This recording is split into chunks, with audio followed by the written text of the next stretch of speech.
Sun worship is fairly simple. There's no mystery, no miracles, no pageantry, no one asks for money, there are no songs to learn, and we don't have a special building where we all gather once a week to compare clothing. And the best thing about the sun, it never tells me I'm unworthy. Doesn't tell me I'm a bad person who needs to be saved. Hadn't said an unkind word. Treats me fine. So I worship the sun. But I don't pray to the sun. Know why? I wouldn't presume on our friendship. It's not polite.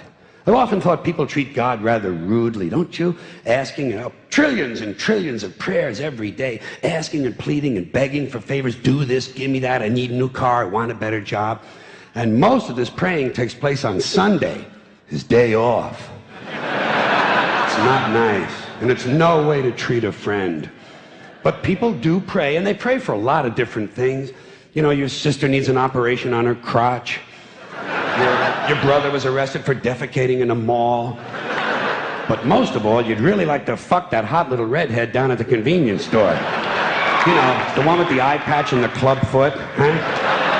Can you pray for that? I think you'd have to. And I say, fine, pray for anything you want. Pray for anything. But what about the divine plan? Remember that?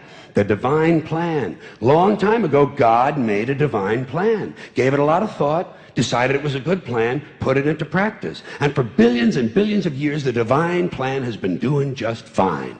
Now you come along and pray for something. Well, suppose the thing you want isn't in God's divine plan. What do you want him to do? Change his plan?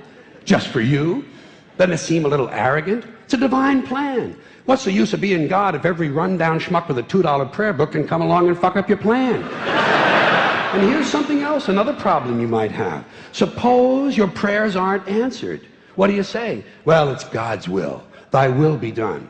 Fine, but if it's God's will and he's going to do what he wants to anyway, why the fuck bother praying in the first place? Seems like a big waste of time to me. Couldn't you just skip the praying part and go right to his will? It's all very confusing. So to get around a lot of this, I decided to worship the sun. But, as I said, I don't pray to the sun. You know who I pray to? Joe Pesci. Joe Pesci. Joe Pesci. 2 reasons. First of all, I think he's a good actor, okay? To me, that counts. Second, he looks like a guy who can get things done. Joe Pesci doesn't fuck around. Doesn't fuck around. In fact, Joe Pesci came through on a couple of things that God was having trouble with. For years, I asked God to do something about my noisy neighbor with the barking dog. Joe Pesci straightened that cocksucker out with 1 visit. It's amazing what you can accomplish with a simple baseball bat. So I've been praying to Joe for about a year now, and I noticed something. I noticed that all the prayers I used to offer to God and all the prayers I now offer to Joe Pesci are being answered at about the same 50% rate.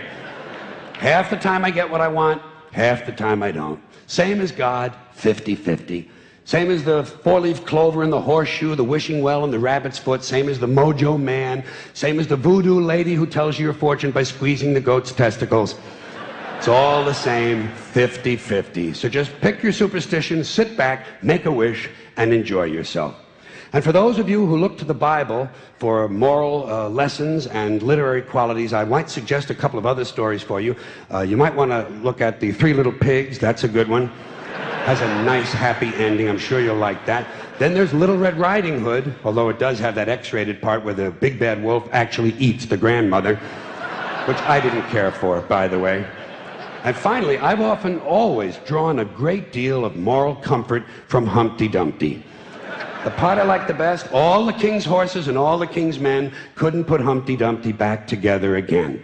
That's because there is no Humpty Dumpty and there is no God. None, not one, no God, never was. In fact, I'm gonna put it this way. If there is a God,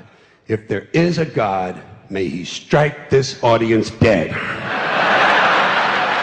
See, nothing happened. Nothing happened. Everybody's okay. All right? Tell you what. I'll raise the stakes. I'll raise the stakes a little bit. If there is a God, may he strike me dead. See? Nothing happened. Oh, wait, got a little cramp in my leg. And my balls hurt. Plus, I'm blind. I'm blind. Oh, now I'm okay again. Must have been Joe Pesci, huh? God bless Joe Pesci. Thank you all very much. Joe bless you. Thank you very much. I appreciate it.